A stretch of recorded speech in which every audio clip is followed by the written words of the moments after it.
Yo, what's up, guys? Carpool MMA. I'm your host, Ian Parker. Thanks for tuning in. For those of you that were listening to the Anakin Forian podcast, obviously you heard the awesome news. At least I think it's awesome because it worked out for me.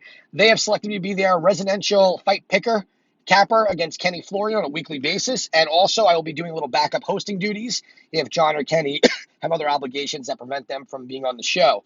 So again, thank you guys for the support. I appreciate it. For all you guys that want to, some of you guys have been commenting more on the YouTube page. Some of you guys do reach out to me through Twitter, Instagram. Guys, if you can, just do me a favor, just so I can respond to you quickly, more efficiently, and so the conversation is a little bit more flowy. Hit me up on, follow me on Instagram at Parker Cage Hero. If you DM me through Instagram, for some reason, I get that a lot faster than the YouTube comments. And on Twitter, unless I follow you, I'm not getting your DMs. And I'm not as active on Twitter as I am as Instagram. So Parker Cage Hero, follow. Therefore, you can ask me questions during the card, off the card, whatever you want to do. All right. I've tried to record this like 3 times. Every time I get a phone call, my video gets interrupted. So I'm going to fly through these initial picks because they don't need a big breakdown. Julio Arce versus Julian Erosa. Arce's minus 820. You were going to put him in a parlay.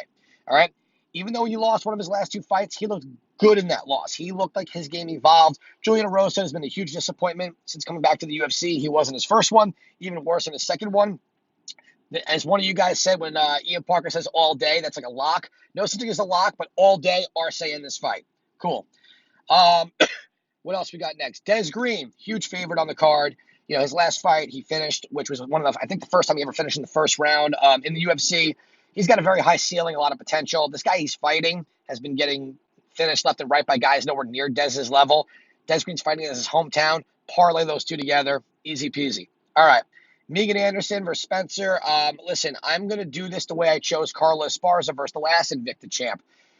Megan has fought higher level competition in a division that lacks a lot of depth. So when you come into the UFC, you're forced to fight higher level people. You don't have time to develop in the UFC. You get thrown right into the mix. Okay. Her height, her range should win her this fight. I also think she has fought higher level competition, as I just said. That's a huge thing. So Megan Anderson, I like her as well.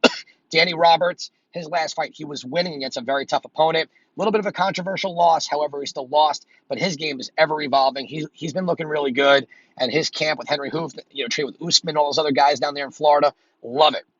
I like Danny Roberts as well.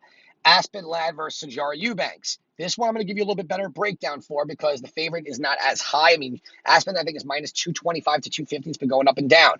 Sajara Eubanks is a legit fighter. Her weight cutting issues, though, gave her a title shot, took her away with the title shot, and now she's going up to the next weight class to avoid the weight cutting thing.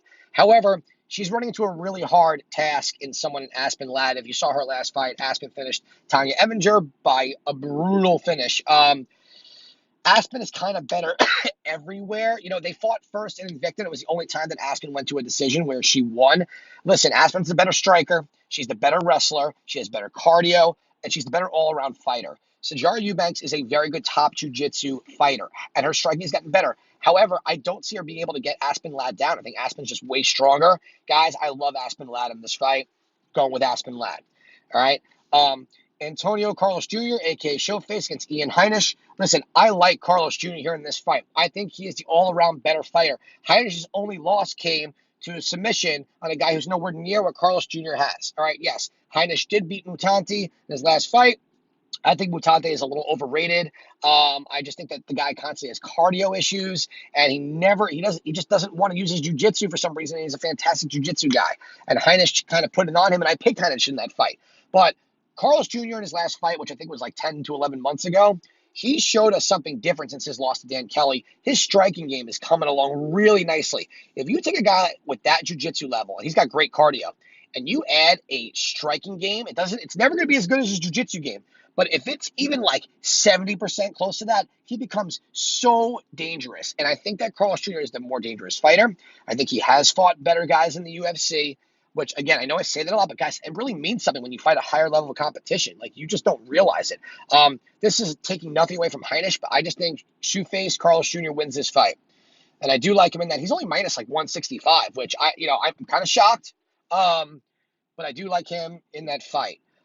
Davey Ramos versus Austin Hubbard. Listen, Hubbard has been impressive in his growth as a fighter. My thing, though, is that Davey Ramos at minus 420, it's, again, he's a parlay guy right now, but you know what he's going to do to you. He's gonna hit you with some heavy strikes, and he's going to submit you. I just don't see it being any different here. He might grind out a decision, but he'll listen. Austin Hubbard's a very good fighter, probably underrated. I just think that Davey Ramos is just way better in the areas that he is going to be so strong at. I don't think Hubbard's going to be able to keep Ramos from getting close, and if Ramos gets in close, the fight's going to be done. I like Ramos in a parlay as well. Where else do we go with this one? Vicente Luque versus, it's no longer Neil Magny. It's going to be a guy named Derek D-Rock Krantz. If you watched the show yesterday with me and James Lynch, we discussed this fight. Krantz has really paid his dues. He's been around for a while, and he's been around for a while, and he's a true guy in the division in the right weight to fight Luque. And what I mean by that is sometimes when you get short notice fights, you get a lot of lighter guys to jump up just to fill the spot, but this guy's a true welterweight. Here's the deal. Luque is a very, very, very good fighter, okay? His last fight against Barberena scared the shit out of me because what happened was two things. He took Barberena way too lightly, and when he was getting tagged, he was throwing some hard stuff back at Barberena, and Barberena wasn't really going down yet, okay?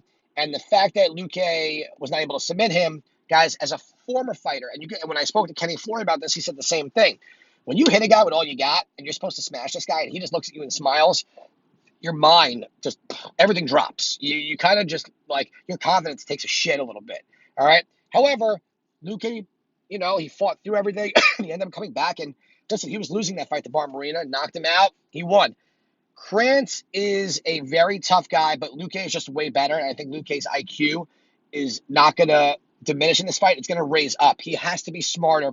He is someone the UFC sees as being a top 10, top 7, top 5 at some point, but he's got to beat these guys way more decisively and dominantly than he did. Listen, with Barberena, when I say decisively, not that he didn't knock him out, but a guy like Barberena, he should have been able to outstrike him and submit him in the first round because there were opportunities there, but he just was letting Barberena, he was falling into Barberena's game, which is the brawl, Luque cannot do that in this fight because Krantz is a tough guy. So Luque, I think, is going to be way more efficient with his striking. He's not going to allow a brawl to happen. I think he's going to be smart and conservative, take this fight to the ground when he can, and submit Krantz. Love Luque. Again, another parlay situation.